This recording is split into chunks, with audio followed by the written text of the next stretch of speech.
Welcome to the IDP Advice Show on August 11th. We're back again this week with all the key IDP developments from training camp from all 32 teams. We're going to share our reactions and recommendations for both redraft and even some dynasty. I'm your host, Ricky Rodriguez. You can find me on X at RickyRod66. I'm joined by Sean Teague, who you can find on X at Sean8386. Please give us a follow. Hopefully this means you found us on our new YouTube channel, the NFL IDP Advice Network. Please subscribe, and if you like the show, give it a like. All right, we're going to jump in here right away and get rolling.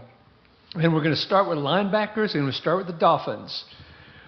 Camp reports were saying that Jacob Rodriguez was mixing in with the ones in place of Tyrel Dodson next to Jordan Brooks. Earlier this afternoon, the Miami Dolphins came out with their first unofficial depth chart, and it showed Tyrel Dodson or Jacob Rodriguez. Sean, first question real quick. We'll jump into it, man. Where are you drafting Dodson, and or, if at all, and where are you drafting Rodriguez? Yeah, I'm actually still taking Dodson late because he is going very late. So linebacker 5, 6, somewhere around there, you can still get him. My theory is he'll get traded, and will still get us some points. Yeah, and it's pretty cheap value right now. Jacob Rodriguez, when you get down to the end of your draft, you're looking for a dart throw right now. That's a really good one. So I'm definitely taking that shot. So you drafting Rodriguez over Dodson? Over Dodson? Not right now. But I imagine that'll change. But no, not right now. Interesting. Okay, well, my crystal ball, I'm treating it differently.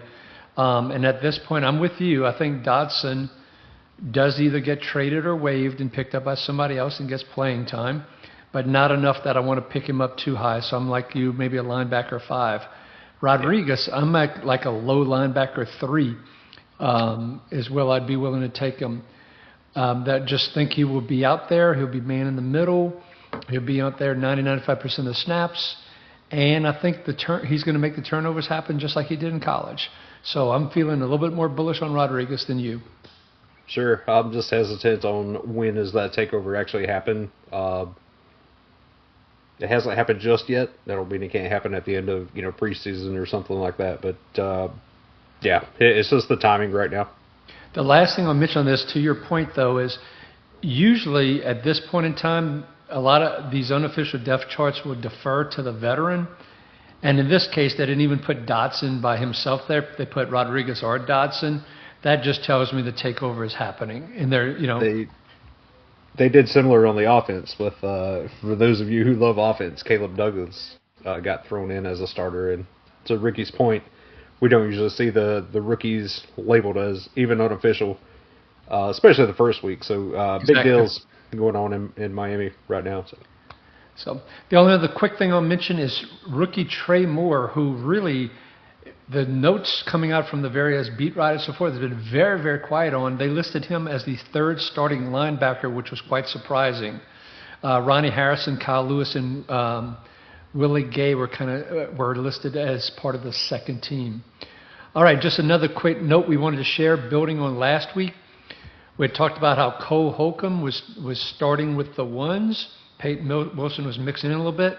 But now it looks very clear that since that point in time, since last week, Peyton Wilson moved back into the ones next to Patrick Queen. Cole Holcomb's number 2, on the 2nd team. And that's how the unofficial depth chart came out for the Steelers. Moving to the Titans, and we're going to talk about them quite a bit. Their unofficial depth chart had Cody Barton, Cedric Gray, and as a 3rd linebacker, Mohamoud Diabate, who actually earlier in camp when Barton had stepped out, Diabate stepped in as a backup for Barton. Now, the reports out were that Anthony Hill was stringing together just recently some back-to-back phenomenal practices. Phenomenal was the word that was used, while Cody Barton has continued to be quiet. Also, James Williams continues to flash. He's looking like that Jamian Sherwood from the Jets, as Coach Saleh wanted him to get to. Sean, when we get to week 1 right now, is Anthony Hill going to jump Barton, and is James Williams someone to consider drafting or not? I don't think he jumps in before week 1. That's my guess, just going with a veteran here to at least start the season. And James Williams, I would love to see leapfrog Hill and Barton and play next to Gray. I believe I mentioned that in the last show. I'm not drafting him right now either, James Williams. I'm not drafting Cody Barton either.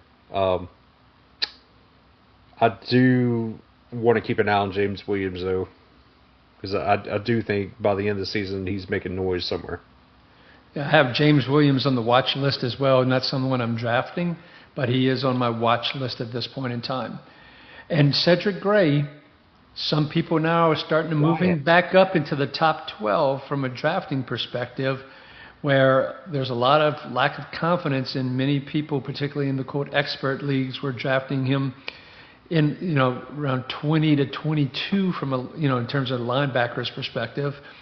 Where are you drafting Cedric Gray now with all this information?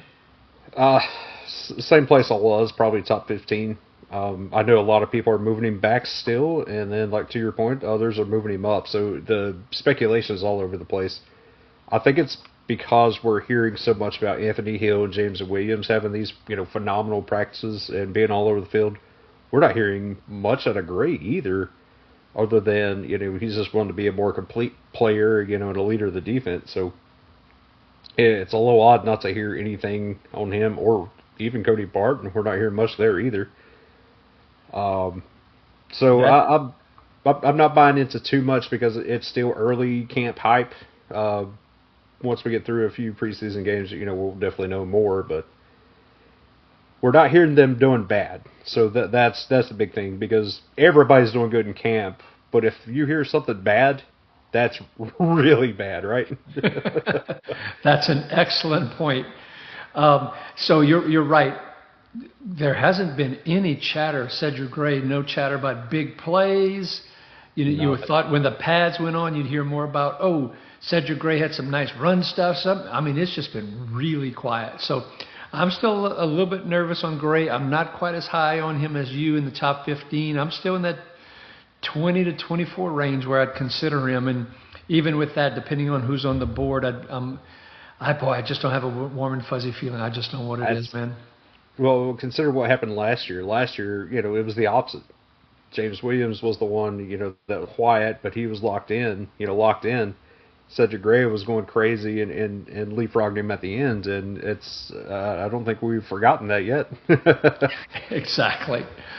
All right, let's move to the Lions, where Malcolm Rodriguez was out with an ankle injury. Derrick Barnes hurt his knee a little bit.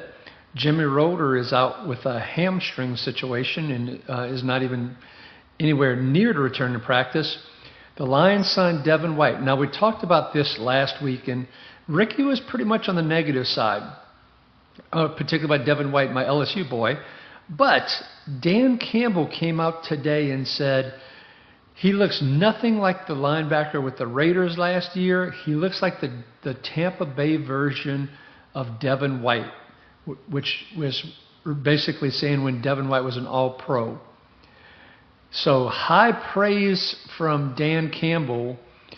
That quote alone, plus the injuries, and Rodriguez isn't a stud to begin with, and Rolder, he's going to rookie. It looks like they're going to probably stash him to start the season on injured reserve because of that hamstring. So I am now on the Devin White bandwagon, Mr. Sean. You joining me there? There's room for you. I was already there, man. I believed I was talking last week how I thought that he would end up playing. Like there's a clear path to snaps. A lot of people didn't like that. With him being signed, he's just depth, the camp body. I think Devin White will do just fine. And the reason you can compare him to his Tampa Bay self, he wasn't calling the plays back then. He was the Robin to Levante David's Batman. So he doesn't have to deal with all that. He can kind of have more free range, I guess, to go sideline to sideline to make these plays.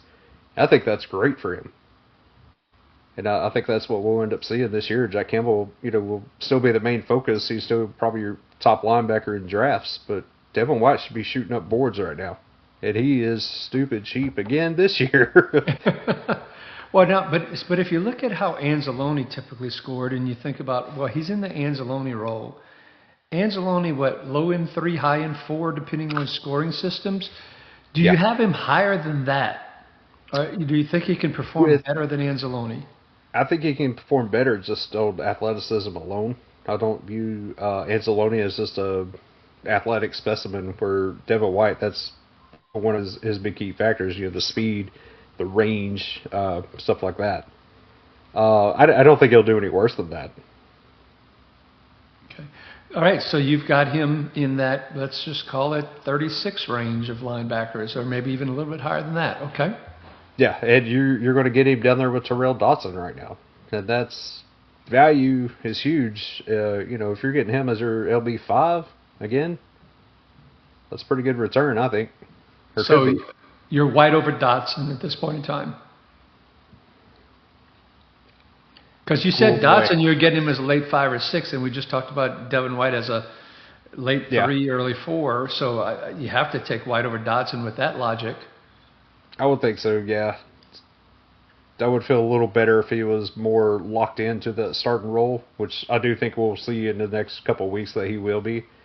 Right now, Dodson is locked in. So they're right there side by side. But yeah, I do think White will surpass Dodson. Okay, all right. So in terms of looking ahead, so I had one league where I drafted folks like Zach Ertz, Deebo Samuel, before they were signed, Stephon Diggs in another one. And, of course, as soon as they were signed, they shot up. So, don't wait too long on Devin White for him to become official because of the value there. So if you have drafts before, grab him a little bit earlier. That's Ricky's recommendation. All right, moving on to the Saints. Danny Stutsman was starting to be worked into the ones in lieu of Pete Werner next to Caden Ellis.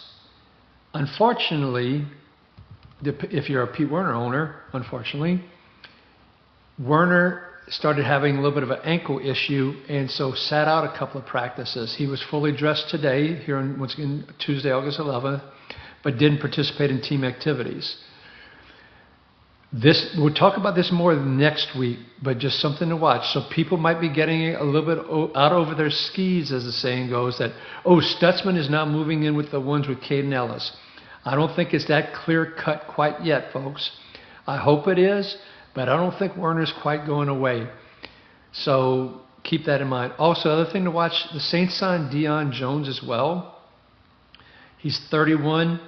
This would, by the way, be the 4th NFC South team he has played on. He's now will have hit all of them, as a side note, for those that weren't aware.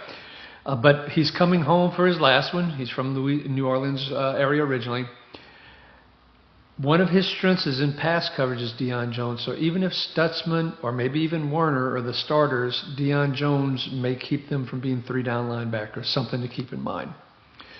Let's move to the Jaguars, where the number 2 linebacker position next to Foye Oluokun has gotten really interesting. Started off, it looked like it was clearly going to be Ventrell Miller.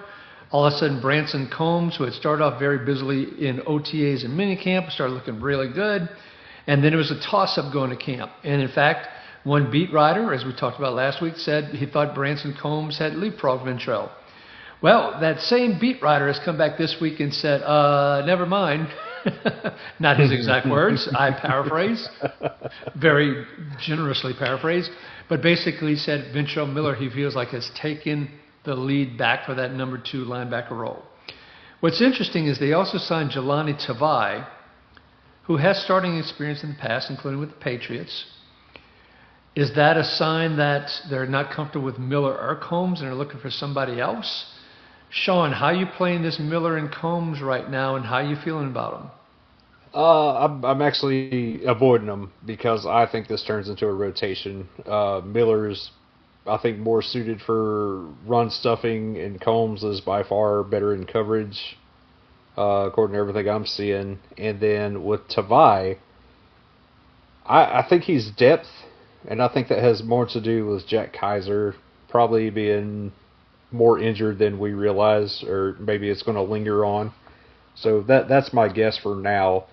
But I'm expecting a rotation between 2, maybe 3 of these guys. So draft Foye with full confidence and probably stay away from the rest of this until somebody takes it over midseason or something is my best advice there. Is just kind of avoid it.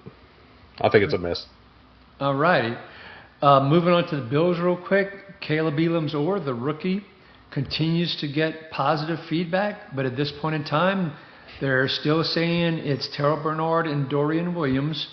So he's probably a deep stash in deeper leagues, but not worth throwing into your starting lineup quite yet. Now, we are going to talk about the Bucs, Sean.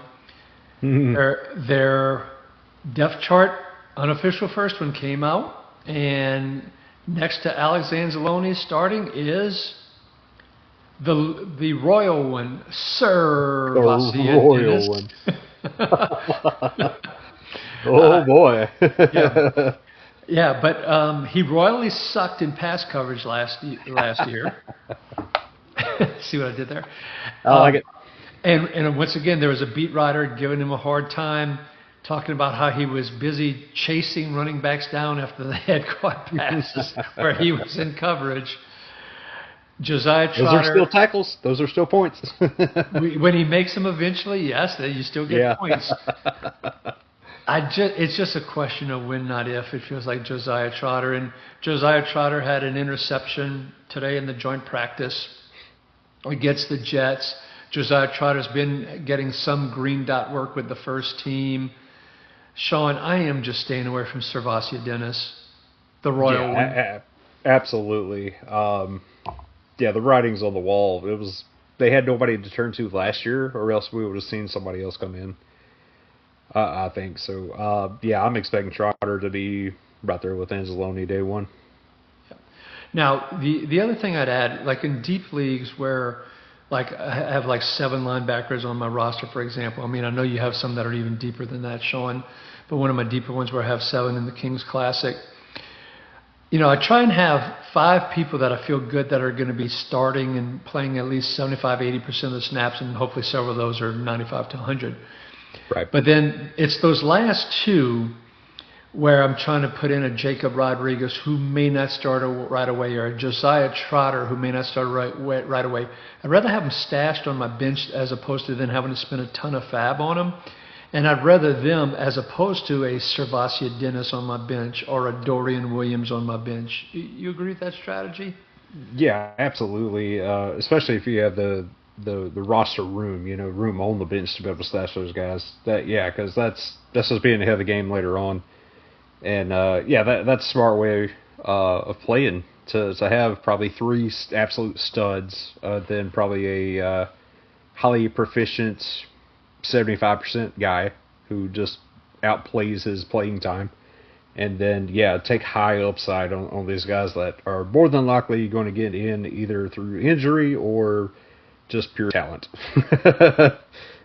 Exactly. Now, just a quick blurb on the Panthers real quick. Just wanted to mention where, some people were hyping up Trevin Wallace and talking about the fact that they think he's going to perform better than Devin Lloyd. Well, the news that came out yesterday is now Claudin Cherylus is now battling Trevin Wallace for the number 2 spot next to Devin Lloyd. What's interesting about that is Cherylus was someone who the Panthers had no problem releasing and then re-signing. So it's not like he's an absolute stud, but if he's getting potentially 70-75% of the snaps and he's efficient from a tackling perspective, he has some value. The point of just sharing that, everybody, is be careful about being on the Trevin Wallace bandwagon. If you're late in a very deep draft, Cherylus might be a name up there. Let's move to the Colts. Everybody was so hyped up about C.J. Allen moving into this guaranteed role. If you missed the comments about that last week, check out the chart that the IDP tipster put out from on this channel, the NFL IDP Advice Network, from our discussion on it last week. But we're going to talk about it some more here. He's hardly practiced in training camp. He was on PUP to start because of calf injury. He did 2.5 to 3 practices, then hurt his hamstring. He's been out again. He's getting no practice time at all. When he was out there for those few days, he was splitting time with Akeem Davis-Gaither, who I'll call ADG going forward here for this discussion, next to Bryce Betcher. Austin Ajake. Who? Austin Ajake, A-J-A-I-K-E. Ace. Special teams ace, even was getting some rotating in. West Weeks, the undrafted free agent, has been getting some rotation in from LSU, by the way. Jalen Carley's name was actually mentioned on the unofficial depth chart that came out from the Colts. If you look at the Colts right now, that linebacker group is really, really hurting and weak. And, I thought C.J. Allen was being overdrafted. I talked about it last week. I'm concerned about his coverage. We talked about Logan Wilson and Lou Anarumo's system in Cincinnati and how Wilson made more of his points through big plays and turnovers, particularly some of the passing game, not just necessarily as a run stopper.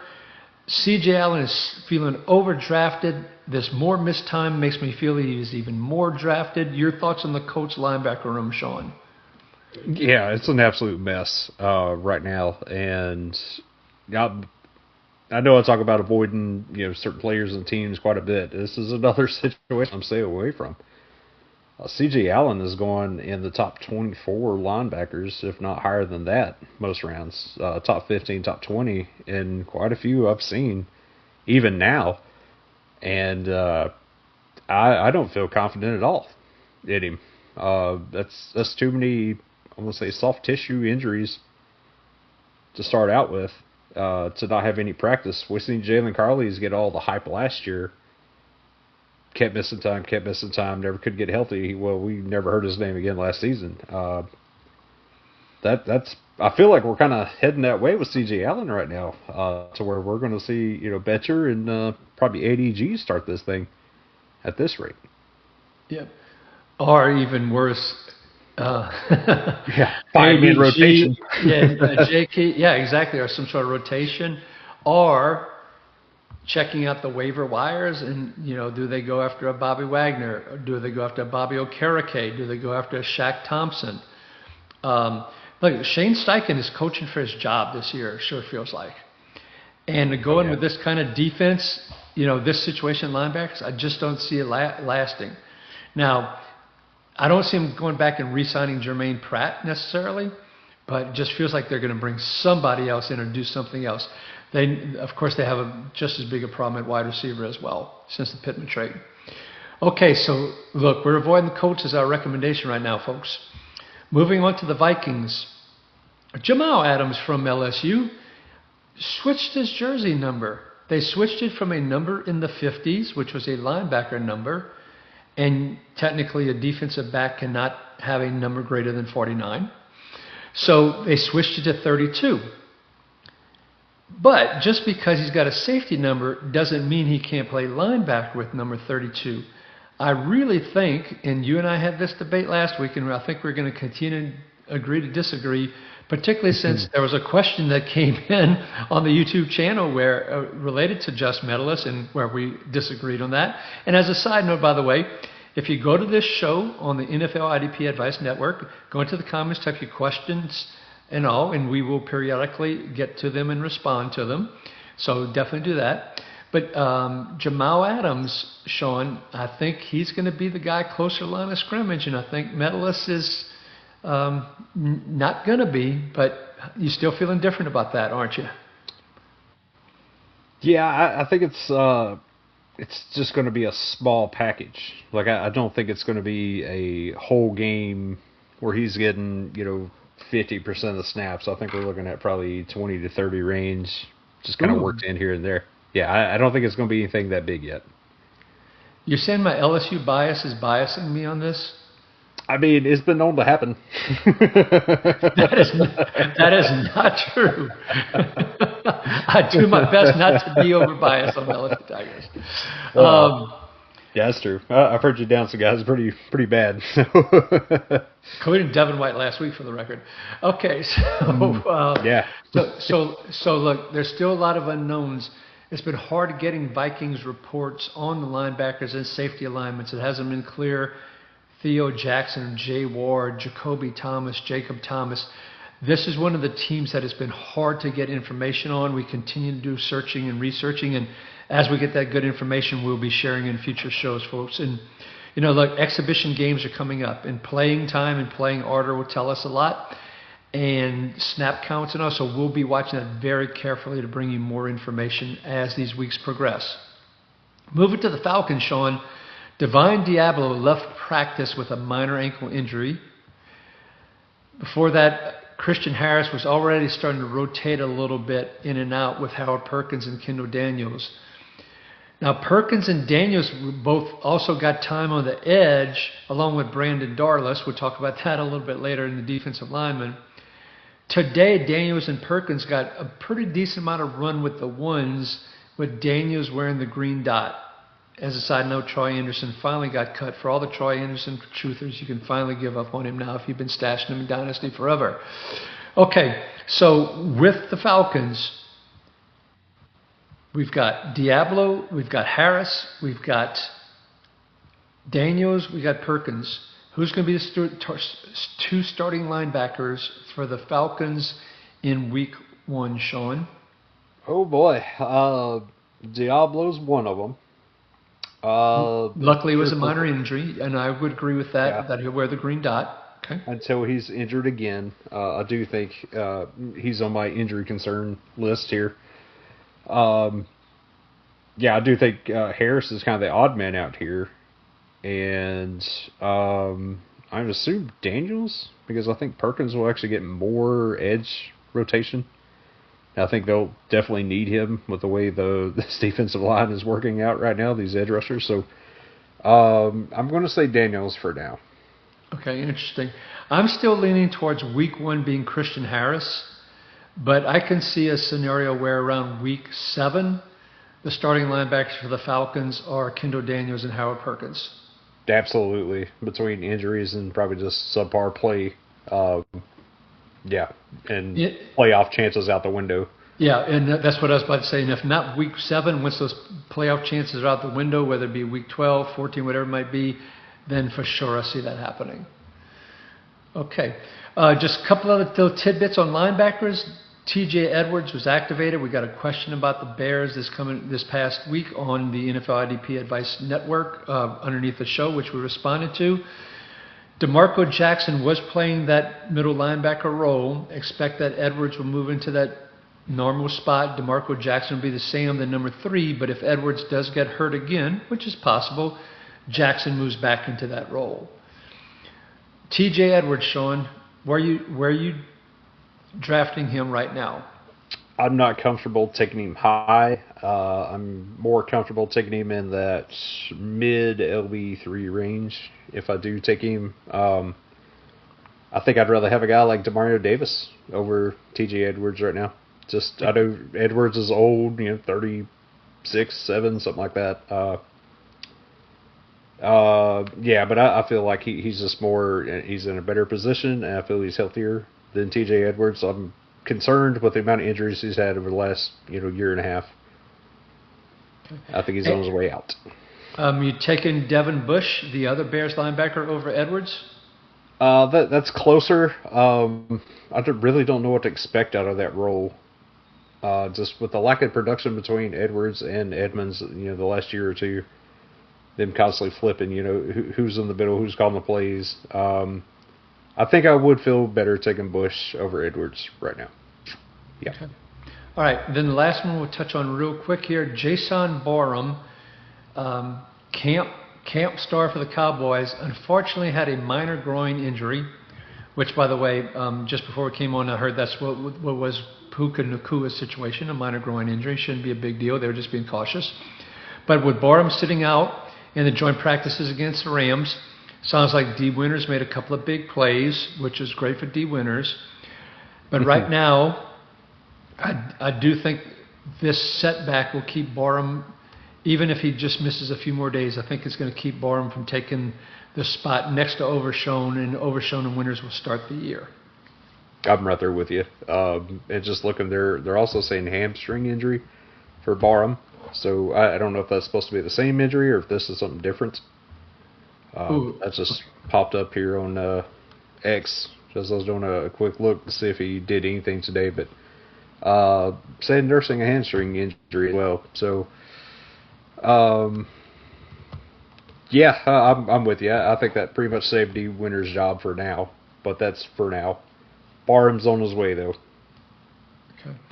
All right. The Packers are blitzing like crazy, which is great news for Edger and Cooper. Just something to keep in mind. Arvell Reese is dominating, and as I talked about, I do expect him to outscore